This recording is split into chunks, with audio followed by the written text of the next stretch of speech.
Well, hello everybody. Hello everybody. Welcome to another episode of To a Woman's Heart, where we uplift, motivate, encourage, and empower women. We thank you for tuning in for straight from the heart.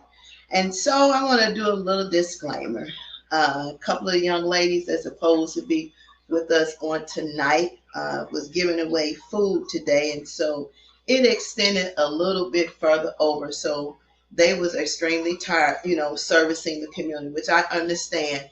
So we're still going to have some good conversation for tonight. I have my sister, my friend, sister of the hood, Linda Barker, sitting here with me, and we're going to have some good conversation tonight. And hopefully, on the replay, you'll understand what we're going to be doing going forward. So, from the ladies that I spoke with, they have been through a lot of things in life. We're talking about incarceration.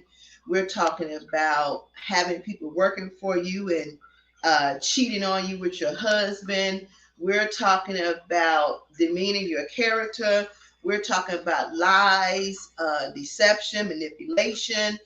And we're talking about people who you thought was in your corner that had your best interest at heart. You find out later on that they really did not. And so, with all these issues that happen to us in life, and it happens to a lot of women, you end up being broken, you end up being hurt, you end up being depressed, you end up losing your voice, and most of all, you end up losing yourself. And so, while me and Linda was out riding around today, I was speaking with a young lady on the phone who had reached out, where her godmother had reached out to me, and then I reached out to her, and we're going to have a conversation separately about that with her medical situation. So there'll be a separate conversation. But in the conversation, she mentioned about how people talk down to her, how they made her feel bad, how they made older women made her feel less than herself, lower than self-esteem.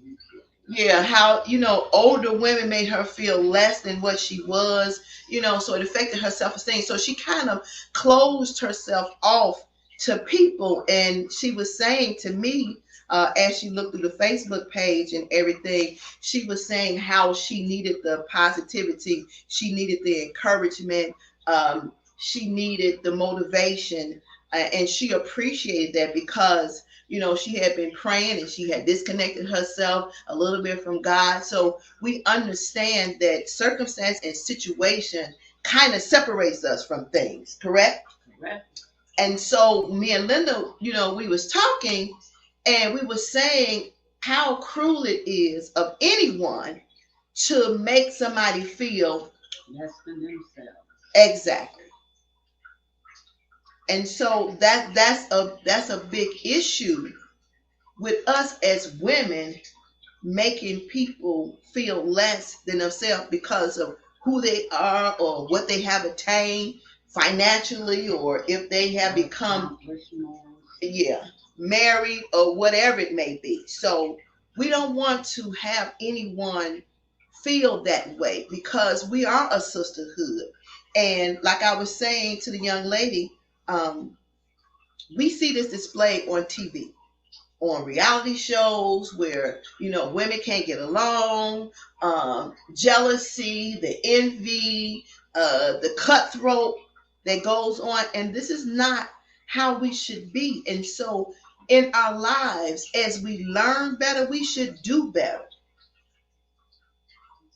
That is so true. Ephesians says that live in His imitation. Yeah, so we have to do better when you're talking about what. And then I want to say this too, because we really don't know what no one goes through in their household. That's true. We don't have a clue of what they deal with in their households. We don't know the type of relationship they have with their mates, whether they're married or whether they're living with someone. We don't know if the relationship is abusive or not. And when we see women, and I've said this before, and they have attitudes or bad temperament, as I was talking to the young lady again. Um, a bad relationship that is verbally abusive or physically abusive does something to that woman. Her mental status is attacked by that abuse. Because when you look at it, your financial, there's so many areas of abuse that half of us don't know really that we're going through abuse. Mm-hmm. Because of failed relationships in the past, because of generational relationships, all of these things play into play. We wonder why, say, use me for instance, I'm the child of 10, Mm-hmm. but I'm the daughter of my father and I'm the daughter of my mother. Between the two of them, they have 10. Mm-hmm. But I'm the oldest and I'm the only one by them together. Mm-hmm. I carry the cycle. Mm-hmm. My sons, 2, separate fathers, different, same mother. But different fathers. Yeah. Mm-hmm. So in growing up, that would have been considered a bastard. Mm-hmm. In the 50s, oh, that's a bastard. Mm-hmm. No. Mm-hmm. I believe myself, I'm special. Mm-hmm. I'm unique. Mm-hmm. I'm one of a kind. Mm-hmm. I'm Herman and Earlene's only one. Mm-hmm. Okay? I'm a sister to 9, Mm-hmm. but I'm only one out here alone. Right. Okay? So my sons have the same scenario.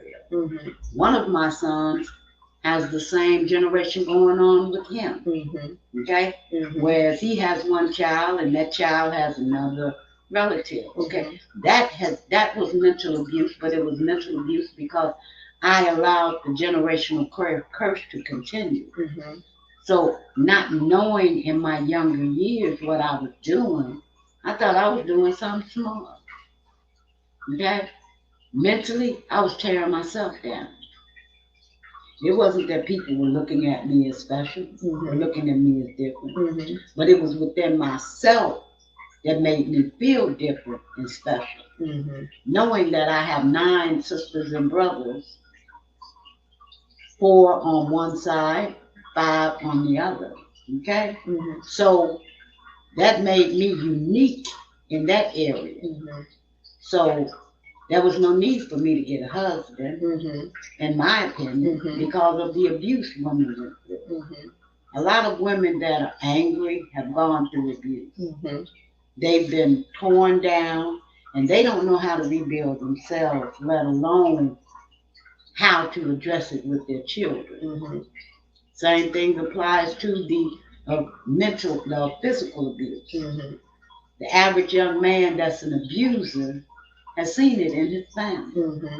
But how did he stop that cycle? How Right. did we stop that cycle Right. of being abused in that fashion? Right. We're afraid to address it. And that's the sad part, because that means you have to look at the person in the mirror. And That's what right. we don't want to do See that? is see that person in the mirror, because if we're forced to look at that person in the mirror, then we're forced to look at some things that put us in the position that we are in. And a lot of individuals will not acknowledge that their history in their family is reflection of who they are in the present, and will determine how they will be in the future. That's right. And so we as women, we have to stop pretending or acting like, we've had it all good and all our lives. We so holy roly. Exactly. We in the church. Amen. Hallelujah. Honey, baby, time. Exactly. But here's the thing to that. We're in the church, but are we really practicing what we're supposed to be in the church? Because we're not supposed to go into the church with any kind of attitude against anyone. Mm-hmm. We're not supposed to be bitter. You could have hit my car outside in the church parking lot. Mm-hmm. I can't get mad at you about that. Right. Because of Agape. Right. Agape love. We're not compassionate. No. We're not understanding. We're not forgiving. Because we're wrapped up in self. And the thing the most that we don't realize is 1 Corinthians 13 is the love chapter, right? Okay. And so we practice more hate than we do love. And I said this all the time, and I'll still stick to it. COVID had a purpose and a place. Yeah, that's right. And if nobody understands that it had a purpose and a place, you need to know that it had a purpose and a place. It's teaching you some things about yourself. It's causing you to reflect. And in the middle of COVID, a lot of marriages have dissolved. Yes. Because now instead of you working 2 jobs and doing other things and running from your mate, you had to sit in and face your mate and face your fate and face your fate and face yourself. That's right. And so in sitting in the midst of the pandemic, we had to sit in and face ourselves, face our mates if we had mates, and see some things that we turned a blinded eye and a deaf ear to. And now, because we was unable to get out, and even for the cheaters, yes, even for the cheaters, they was unable to go to that other woman who provided the things that he needed, that he said he wasn't getting at home. Now you can't even do that because of the restrictions. So now again, it's forcing us to face some things. And then it brought up something else too. And we had this conversation before. We get into relationships for the wrong reason. We jump out of one relationship right into another one before we are totally healed and learn to love ourselves. Exactly. And how can I love myself if I've been with Bill for 10 years and Bill has mentally torn me down, mm-hmm. and I'm out with the girls and there's Joe over there and he's watching me and mm-hmm. I'm watching Joe and mm-hmm. a couple of cocktails. Mm-hmm. Joe got some conversation. Mm-hmm. Okay? I need to hear this conversation. Right. Because what I was getting at home was sending me away from home. Exactly. So now I'm tired of listening to you whine about what I'm not doing. So I'm fixing to leave. Mm-hmm. Fixing to go over here with Joe. Mm-hmm. Get over there with Joe and it's no better. In fact, it's worse. Mm-hmm. Because now it's thrown up in my face about what I had at home and where I was at. Mm-hmm. And instead of me taking the time to learn to love me before even attempting to give Joe the opportunity to love me, mm-hmm. I blew it. Right. It's called that greed need. Yeah, but you know what the mama used to say, the grass ain't always greener on the other side. And sometimes the grass that you may look pretty, when you get over there, you find out that it's fake grass. It's not even real grass. And let's make a deal. You don't know what's behind curtain 3. Exactly.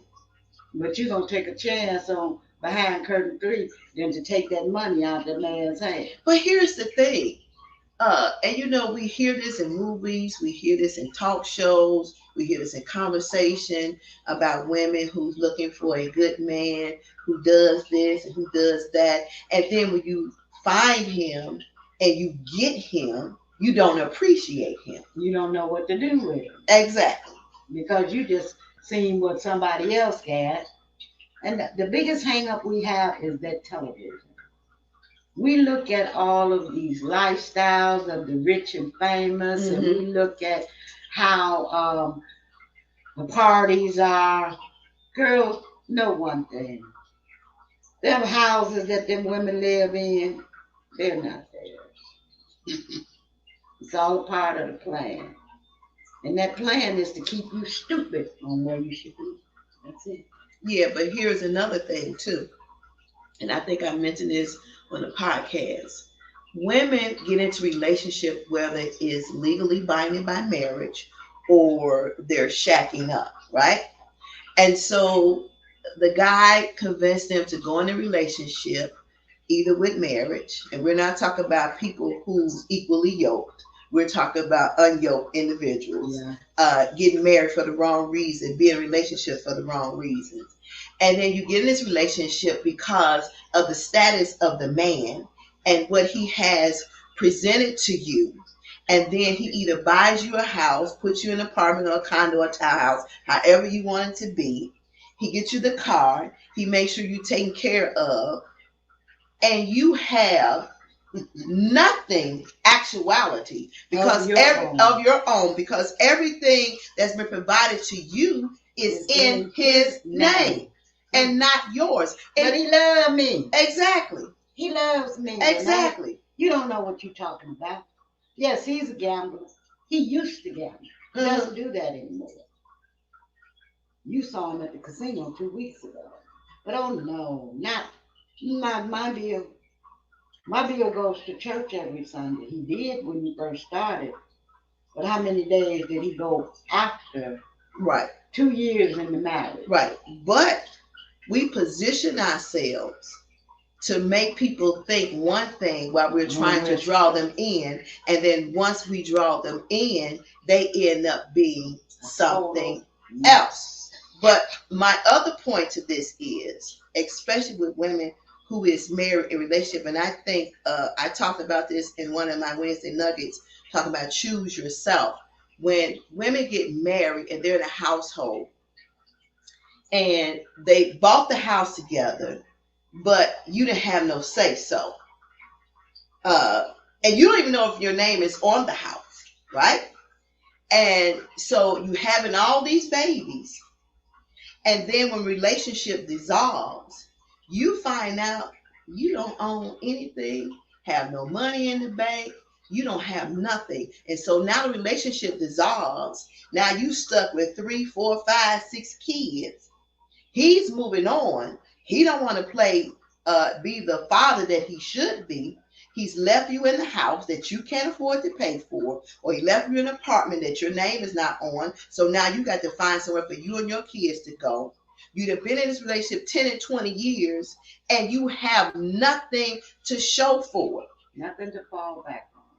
And this is how women end up being broken. This is how women end up having a temporary breakdown, mentally affected. This is how they abuse their children. How they abuse their children, especially if the child look like the father. Exactly. Oh, every time I look at you, I see your daddy. Exactly. You're gonna be just like him. Right. You're labeling your kid through the dust. Exactly. And that's unfair to the child. Right. Why not say, Lord, let him be better than what he looks like? Well, why not make sure that you pour into the child that he won't be what like his father. Exactly. But then again, I say that's this all anger that prevents. That's the anger. But I say this all the time. We as women have to take ownership to some of the crap that we place ourselves in.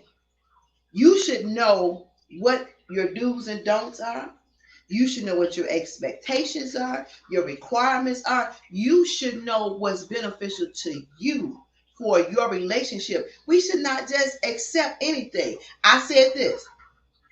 If you're okay with the way you're being treated now, then I say stand outside with your bank account, the routing and the account number. Don't have the check. And pass it out. Pass them out. Pass it out. Because that's what you're doing with your life. You're giving somebody access to your assets, and they don't deserve them at all. They don't deserve them.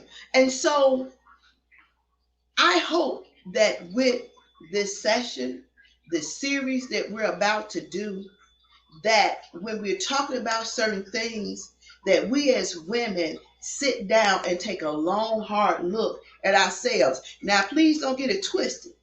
And don't think that we ain't been through some things ourselves, because I done been through some things myself in relationships. But as you go in and out of relationships, we as women should know what we will not and what we will accept. And not change your standards. and not change who you are to appease somebody else. Now, let me clarify changing who you are. We change for the better of ourselves. But when you're trying to change for somebody else, it's not going to be long lasting. Because it's not you. It's not. And it's not what you want to do. And at some point, you're going to get tired of doing what they want you, what's expected of you to do. Yeah. But you know what? What that young lady was saying about being browbeaten and being torn down. Mm-hmm. Out of my 20 years in social service, mm-hmm. If I've ever offended any of my young women by being open and honest with them, I'm sorry. But I have to keep it 100. Mm-hmm. I have to be for real. Mm-hmm. And the one thing when I do meet and greet younger women, they're princesses to me. They're baby divas, a little queens. Mm-hmm. And the reason being is because I don't know what you were called before you met me. Right. Or before you came through that door. Right. Or your state of mind. Right. So if I can take you off the negatives in you, mm-hmm. and let you see, well, hey, who is this lady be calling me a queen? How she know I'm a princess? Mm-hmm. And then I turn around and tell her, I know you're a princess because you're one of the heirs to the throne. You know you're an heir to the throne, mm-hmm. right? And that's not demeaning. That's enlightening. Right. But how many of us older sisters do that? How many of us learn what an act of kindness really is? Mm-hmm. We need to learn redefinitions and reconstructions because now is the time for accountability. It is. It's the time to be able to look at what we've done, admit what we've done, and try to correct it. Yeah. Especially with our younger women. Yeah. I think we forget that at one time we was young too.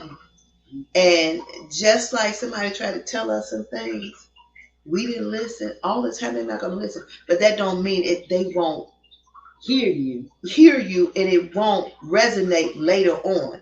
It might not sit on that individual right at that very moment, but keep pouring into that person.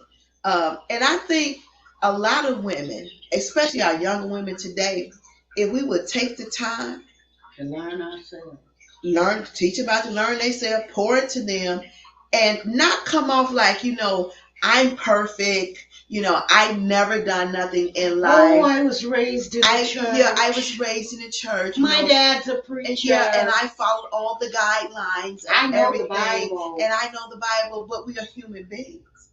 And we all do make mistakes in life.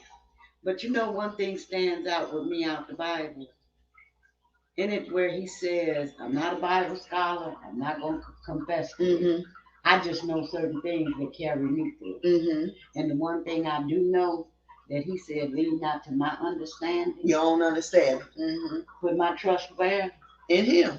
Not man. Okay? Mm-hmm. So now, if it says that in that word way back then, it's still and it's manifesting today mm-hmm. in everyday life. Mm-hmm. Okay?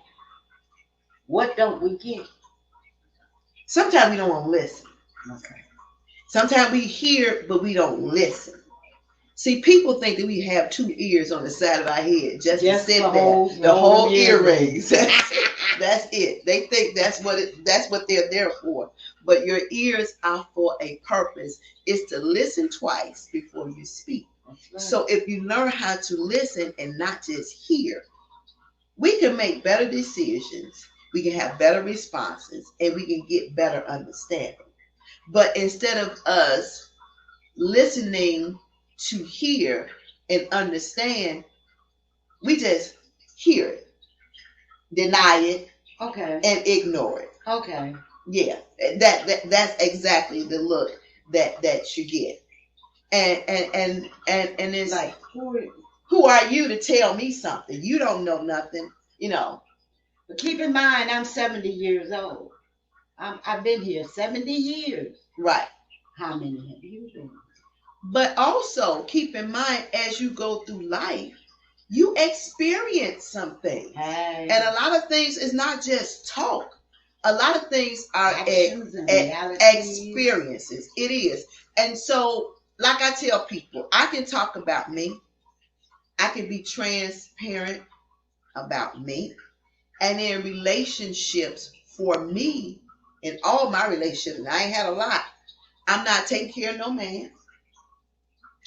I'm not letting him drive my car. Tell me how to raise my kids, and he ain't helping me with the finances. He's not living in my house. And I'm just going to share this, and there's no shame. We're going to be 100 when we're doing this straight from the heart, because that's what it means, coming straight from the heart, is keeping it 100. So when I was going to get married some years ago, and I kept saying it was tentative, and my family and friends kept saying, why do you say tentative? Because it is tentative. Even though I say that I was going to get married and I was doing all the things that brides do in preparation to get married, it still was tentative, right? And my definition of tentative, it depends on how this is going up until they get married. Because, like I told him, I'm never going to marry anybody that I hate to come home to. Now, it started off good. It started off good. Everything. What did you do? Everything starts off good.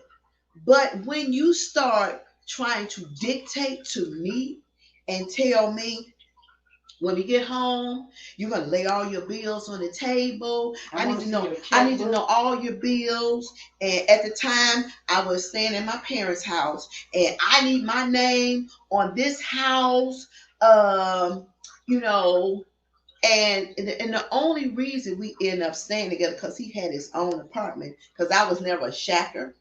Not live with nobody. And the only reason we ended up staying together was because he worked for CTA. This man is deceased now. God rest his soul. He worked for CTA, and she didn't kill him. I didn't kill him. I didn't kill him. I wanted to, but I didn't. He worked for CTA, and him and his landlord got into it, right? And so the landlord put him out. And even though we know it takes time to keep the friction down, he just wanted to leave. And I had the space. It was fine. Now, I'm going to be there for you since, we're in this relationship. But don't take my kindness for weakness. Don't take me for stupid, neither. And so I allowed him to move in. And as I say, he started to try to lay these ground rules down about what I should do with the bills and how I should put his name on the house. And like I told him, if you want your name on the house that me and you living in, then you're going to buy me a house. And we're going to get a new set of keys for both of us. But this property right here does not belong to you. This was between my mother and my father, and your name is not going on it. Now, if I had been a weak individual, okay, honey, a stupid individual or a crazy individual, I'm not calling nobody stupid crazy, but I'm just talking about what I'm talking about. Just say a misled. A misled individual. And desperate to have a man in my life, I would have went along with that. You follow what I'm saying? But I'm not going along with that. And so, the relationship was good for a moment, but it started to take a turn, And tentative turned real fast. It turned real fast. And so his nephew was getting married, right? And so I had this dress that I was wearing. So I asked myself, what do you think about the dress? And he was like, oh, it's nice. I said, are you sure? Because I don't want no mess. Because I was coordinating this wedding, right? And so we get to the wedding, and I'm walking around the same dress that I put on in front of him. And I asked him what he thought about, was the same dress he had an attitude about. And when I tell you that black man had a big attitude about what I had on, because it was T-strap and it kind of draped in the front. Now, I'm a busty individual, right? So it kind of draped. And he sat there with an attitude. And it pissed me off. And then he gonna try to, I said, we ain't doing that here. I'm the wrong one. First of all, we're not doing that here, because I asked you, was you okay with what I was wearing? And you told me yes. Now you sit here with your lips all tooted and your nose flaring, and I'm the wrong type of woman, boo. But see, he didn't realize you were going to get the attention that you were going to get. But I wasn't seeking any attention. You don't See, have to this is the thing about that's another problem. Exactly, men and their perception. That's another problem, because how can you get angry with me when I asked you in the beginning, what do you think about this? And you're all gun ho for it. But after we get into the environment that we're headed to, Mm-hmm. you know what I'm doing there because you know what it's about. It's about a relative's wedding, right? Mm-hmm. You know I was coordinating the wedding. Mm-hmm. Now, what happened, Renee? He scoped others scoping you.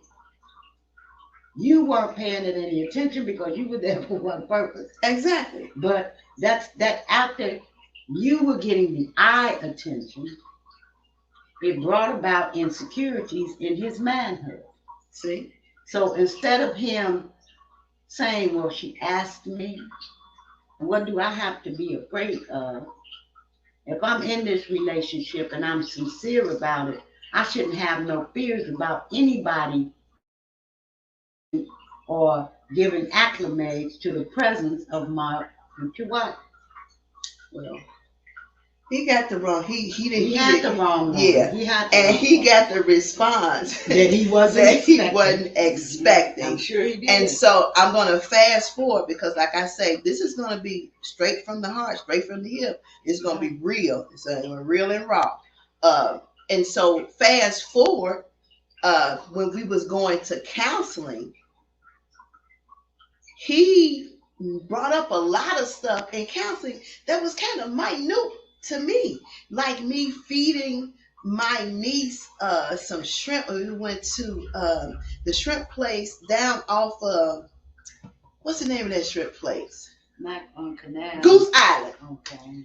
I was feeding my niece some shrimp, and he was like, that's not your child. She not a baby. Why are you feeding her? So I'm like rolling my eyes like, I know you're not going here. And so that was one thing that he brought up in counseling session. And then the second thing he brought up in counseling session was he told that I would leave out the house with dresses on that was really short. Now, you know me. You ain't never seen me with no dresses that's disrespectful, because I don't even wear stuff that's disrespectful, period. That's not who I am. And then the next thing he said, because he dropped me off at choir rehearsal, and somebody said, hey, Rita, how you doing? And I spoke, and I kept walking. So he was like, oh, this guy spoke to her, and blah, blah, blah, blah. And I'm looking like, are you really serious? Are you really serious right now? You know, I think you are very grateful for that. So let me say, as we were sitting there, my blood pressure started to rise. And then that tentative became a reality in the middle of the marriage counseling. And so as we was talking, and I rose up out of my chair, for I know it, I was on the edge of my seat, and the hairs on my neck kind of had like knotted up, and I felt my facial expression change.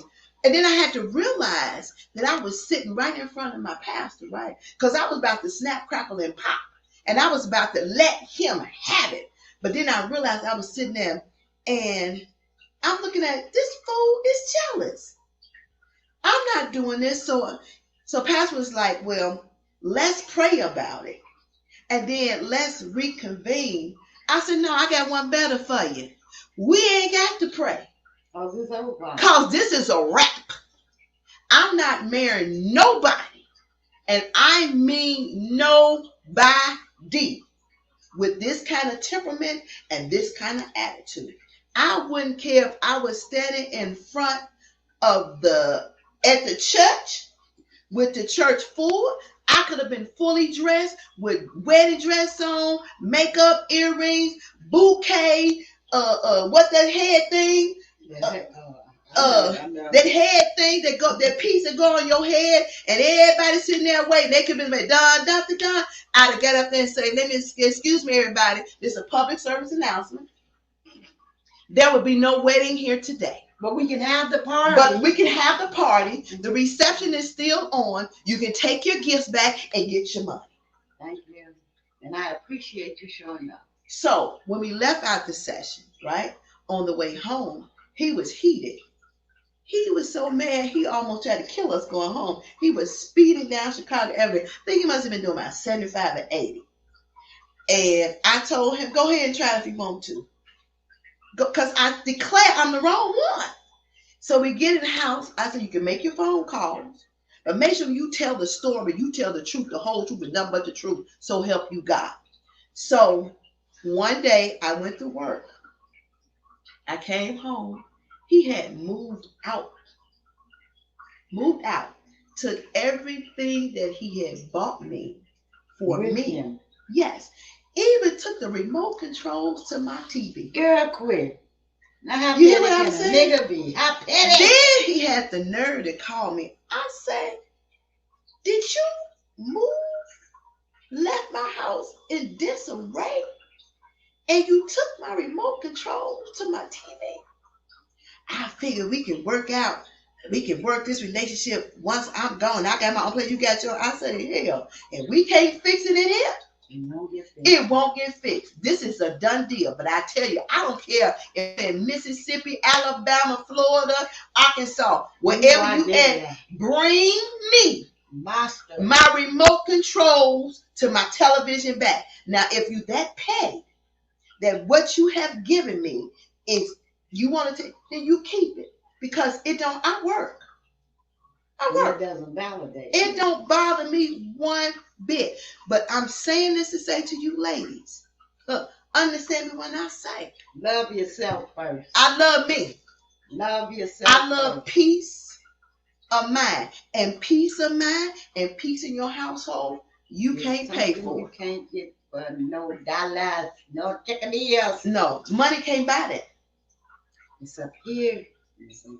Exactly. So I love me more. You follow what I'm saying? Dress, hall, cake, decorations, money, gone. Down the drain.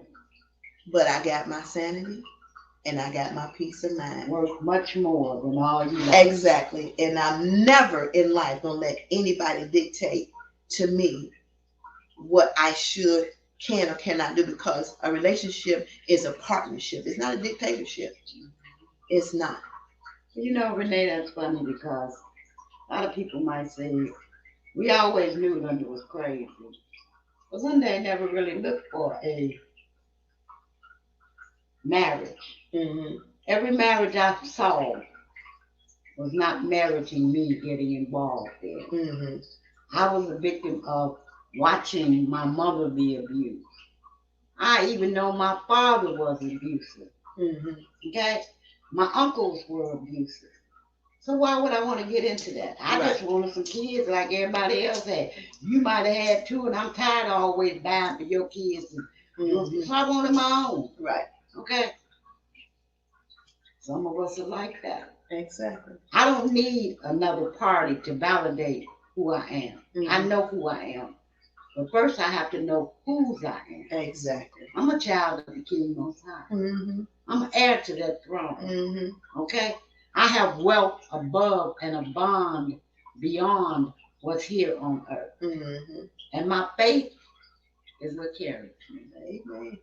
He gives me the faith to know that if I trust in him, mm-hmm. he won't let me down. If Amen. I believe in what it is he's showing me, mm-hmm. not what man is giving me, right, he won't let me down. Right. Right. So, like she says, this is an opening. So to all you young women that have been abused by older women's conversations, they were not aware of what they were doing. Forgive them.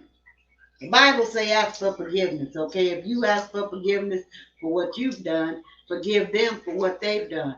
And even do one step better. Call them or contact them and let them know how they hurt you, but how they built up your self-worth. Mm-hmm. Because I think you crazy, don't mean you crazy. Exactly. You got a PhD degree. You making 100 and some thousand a year. What right do I have to tell you that you crazy? Exactly. And see, that's what young women have to look at. And there's a respectable way to give your response. Learn what yours is. And learn how to address that person that has hurt you. Father, forgive them, for they know not what they do. Exactly. Just practice those words in that book. It'll open up many more doors for you. Okay. Well, I hope this conversation has been enlightening. It was enlightening for me. It was very refreshing. And just know that we're going to be sharing more things, and it may resonate with you and it may not. But hopefully, the breakthrough. Yeah, it'll provide you a breakthrough. But again, the thing is, you have to reflect. You have to look at that individual in the mirror, and you have to know your worth, and you have to know what you will and will not accept. This is all about you.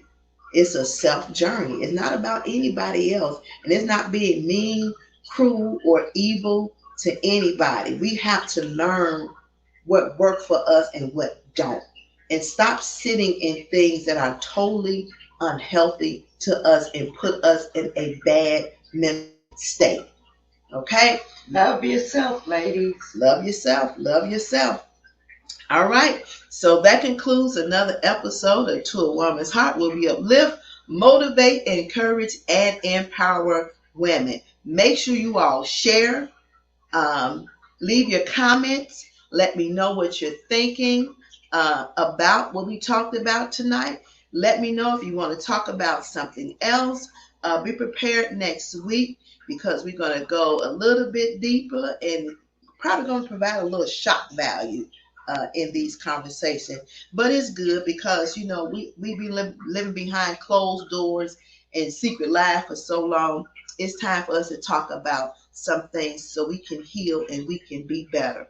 So make sure you all follow us on all our social media outlets. That's Facebook, Instagram, Tumblr, Twitter, and take somebody over to the YouTube channel and subscribe and check out the website. All right, until we talk again, take care.